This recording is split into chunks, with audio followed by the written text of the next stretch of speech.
Yes, ma'am. This old lady, all right. This woman takes a baby into the doctor's office, and it's going to be the baby's first examination. And the doctor takes the baby, and he's looking at him and examining him and weighs him, and gets a little concerned about it. So he says to the lady, "Was this baby breastfed or bottle fed?" She says, "Breastfed." He says, "Oh, okay. Well, strip down to your waist and let's check things out." So he checks her all out, you know, you check the nipples and the breast and all these, looking it over, and finally says, "Okay, get dressed, get dressed." He says, "You know what's the matter with this baby, huh? You have no milk." She says, "I know, but I really enjoyed the exam. I'm his grandma."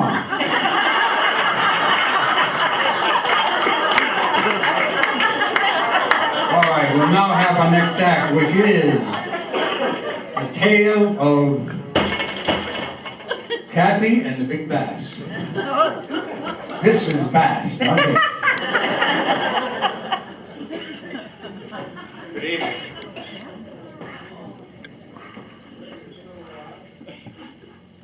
Can you hear me? Oh, Tim! Well, management asked me to come out tonight and tell you a little story. I don't think I'm going to be able to top that last act by any stretch of the imagination. But bear with me and I'll tell you a little tale. The name of this narrative is Kathy's Big Bass.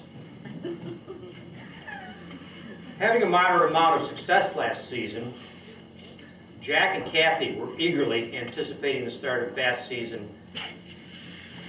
Jack had convinced Kathy to go along with him on his latest adventure. She had found that she actually enjoyed the sport and had outfitted her own little small tackle box with the latest tube jigs, crankbaits, twitch baits, and rubber worms.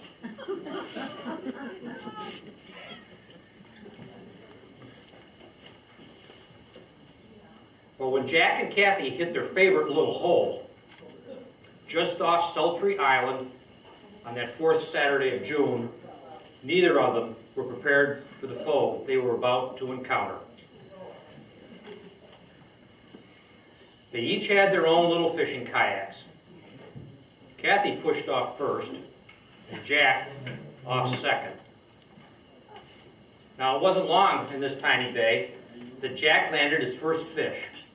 It was a greenish, 2-pound smallmouth, and it put up a respectable fight.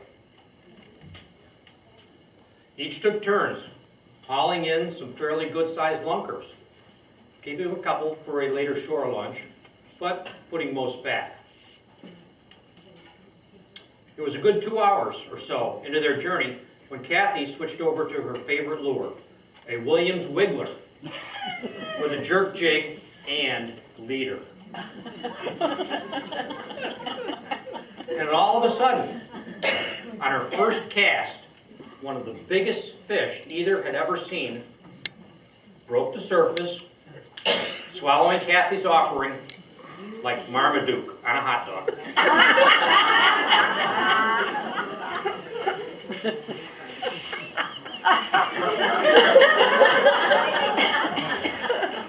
Well, I have to tell you, Kathy's bass was impressive.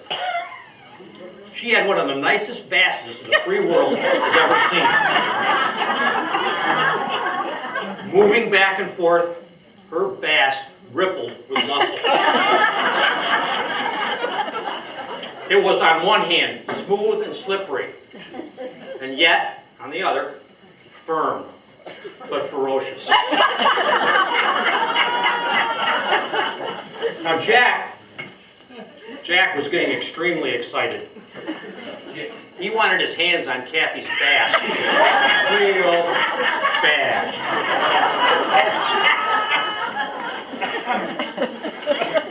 He was envious of the way she worked her bass and wanted a piece of the action.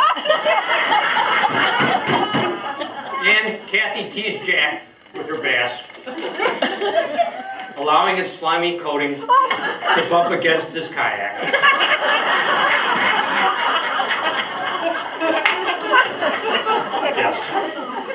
But soon, it was time to land this incredible specimen. And she would need Jack's help. So suddenly, he relinquished what had become a very tight grip on his own rod and focused on Kathy's bass. But after trying and failing with the fish net, Jack grabbed Kathy's bass with both hands and instantly felt its raw and naked power. I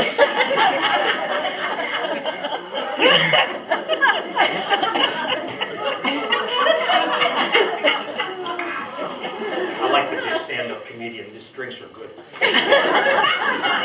Kathy most definitely had a bass for the ages.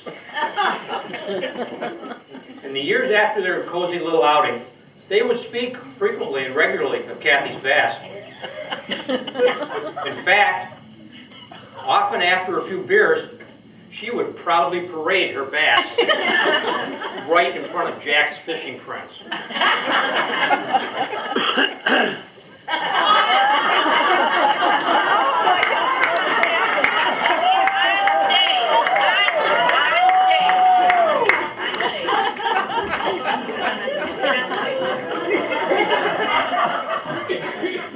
He was almost embarrassed. Almost. But he was also very, very proud of his wife's bass. So proud, in fact, he took the time to mount that baby in the corner of the basement.